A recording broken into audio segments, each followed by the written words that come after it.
என்பது டார்வின் இல்லையே.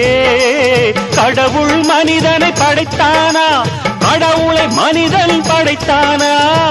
ரெண்டு பேரும் இல்லையே, ரொம்ப தொல்லையே. அட நான் சொல்வது உண்மை, இதை நீ நம்பினால் நன்மை. அட நான் சொல்வது உண்மை, இதை நீ நம்பினால் நன்மை.